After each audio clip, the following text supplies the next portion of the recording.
Thank the gentleman. We'll now recognize the gentleman from Tennessee, Mr. Duncan, for 5 minutes. Well, thank you, Mr. Chairman. Mr. Patterson, the staff, the committee staff has provided us with information that says DEA Intelligence Division could not provide DOJ OIG with an accounting of its sources or the total amounts paid to CSs. And it says that OIG identified 9 confidential sources, 8 of which were paid $25 million between fiscal year 2011 and 2015. One source has received $30 million over 30 years. Could that be accurate, that the DEA has been paying one confidential source what averages out to $1 million a year? It is, sir. And I guess a lot of people would wonder how they could qualify for that kind of job.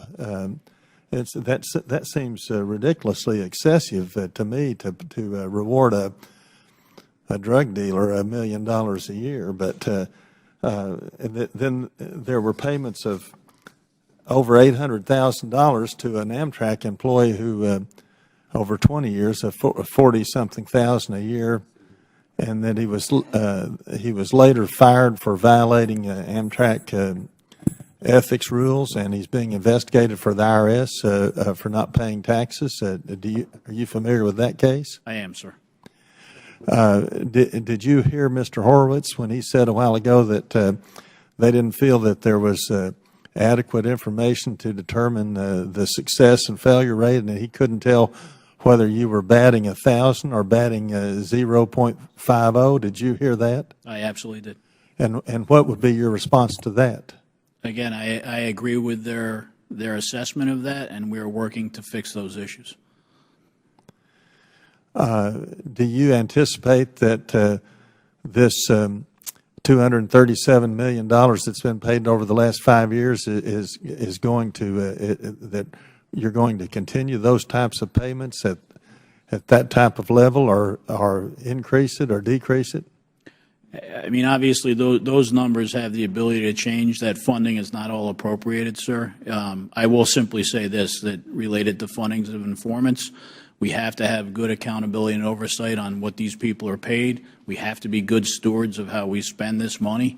And we are going to do a better job of ensuring that in fact is happening both in the field division with our headquarters elements and through the inspections process. We've already put that word out to the employees that this is not a kind of voluntary change that we're doing. We're going to look much harder at these programs and inspect them more thoroughly. Well, would you be willing to give the committee detailed information as to people who are receiving payments like $1 million a year? Sir, I'd absolutely, in fact, on those programs, and I've already informed staff, there are briefings that we could provide outside of the public forum with proper clearances on those programs. They have been done in the past. I recognize that people have changed over in staff and members. Be more than happy to come back and brief you on those programs.